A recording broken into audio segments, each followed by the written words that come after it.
Now we turn to discrete event simulation, and we're going to use the software platform Pro model. Now, I'll talk more about that in a little bit. First, let's look at what discrete event simulation is and how does it differ from Monte Carlo simulation.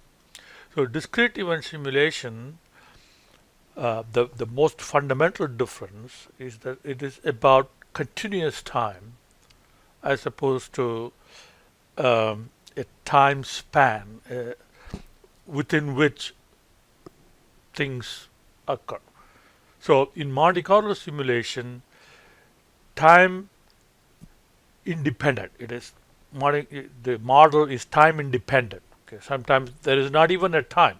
For example, in the Facebook valuation simulation that we did, or the movie subscription. So those simulations did not even have any time element at all. It is just a particular decision and some uh, uncertainties involved in those decisions, and we wanted to assess the risk involved in those decisions. Whereas when there was time involved, like for example in the time series models, where we have stock market or Bitcoin, and where you have returns over a period of time, and even in those cases, we were talking about static time in the sense that we have a time period over which we want to look at what happens during that time period. Not precisely every event that occurs within the time period, but the time period as a whole. For example, if you're talking about return for over a year, then we look at what's the investment and what is the return that we get at the end of the year. Or in some cases, it may be several years. Still, each year is static. It's like a time bucket, and we stitch them together and look at what happens in each time bucket and add them together. Okay, so that's the extent of um, time. So time is more a static uh, variable in Monte Carlo simulation. But in discrete event simulation, or we could even call this a process simulation, we look at time as a continuous variable, and we look for events that take place over time. Okay, so events that take place in a time continuum, and we can specify that we want to simulate what happens in one day, start to finish, work day, like 8 a.m. to 5 p.m. Or we can say, all right, we want to look at a process, what happens to the process in a matter of like 15 minutes. Or time can be any span that you want, but within that span, time is looked at as continuous, and we look at what events that take place from the beginning to the end. Okay, so that's just overall kind of the difference between Monte Carlo simulation and process simulation or discrete event simulation. So typically the applications includes a workflow planning, like if it could be an office where you look at um, decision making steps in the day-to-day operations, like DMV.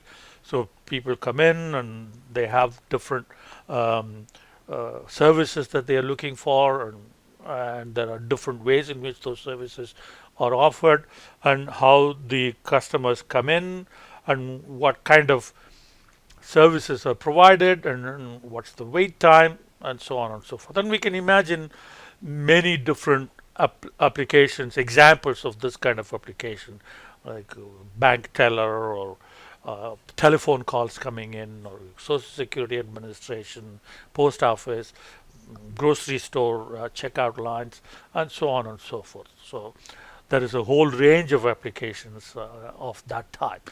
Then we have capacity planning, where we can look at capacity planning both on the service industry and in manufacturing industry. So you have a production process, and we want to look at the workflow through the production process and see whether additional machines are needed and what is the cost and benefit of those decisions. Cycle time reduction again is what is the amount of time it takes for a service to be rendered for a customer coming in. If it's in a service industry or in a manufacturing setting, it could be start to finish. How long does it take from raw material to finished product? And we can have staff and resource planning. Now, um, how many tellers we must have in a bank, or how many cross-trained workers we need in a production cell, and things like that. And bottleneck analysis is another manufacturing, or it could be service as well. And inventory reduction and throughput. How many products, how many customers are we serving in an hour or in a day, or what is the production throughput? Okay, so those are the things that we can apply the discrete event simulations for. So, and then of course the objectives are cost reduction or productivity improvement, producing more with less, and production scheduling. And if you have a assembly line, okay, trying to balance the assembly line, and batch size optimization. So layer analysis is another fantastic application. So how do you lay the manufacturing flow out? Or it could be an office layout. Where do you have your desks so the workflow is more smooth? Then maintenance scheduling. How often should we schedule maintenance? The downtime reduction and productivity improvement, and so on. Now let's go to the website of ProModel and see the kind of applications they have highlighted.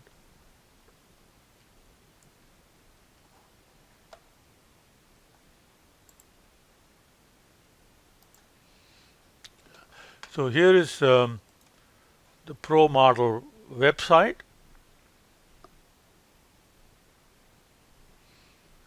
And here they have some examples.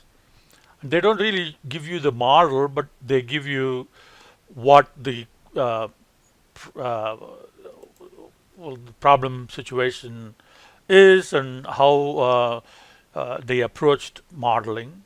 Okay, and there are several examples that they have here, and then examples within certain industries. So here are healthcare, shipbuilding, aerospace, manufacturing, pharmaceuticals, service industry, and government.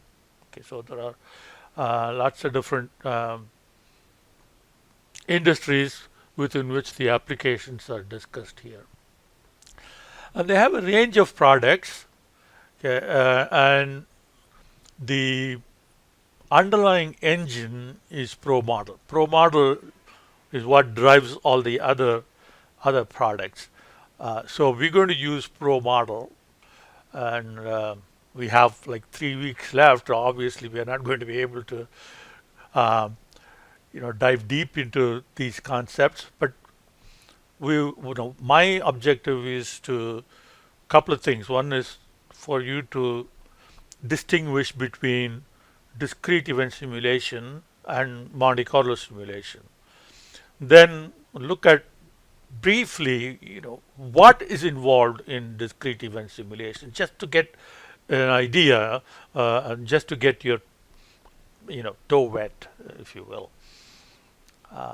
So that's what we're going to do.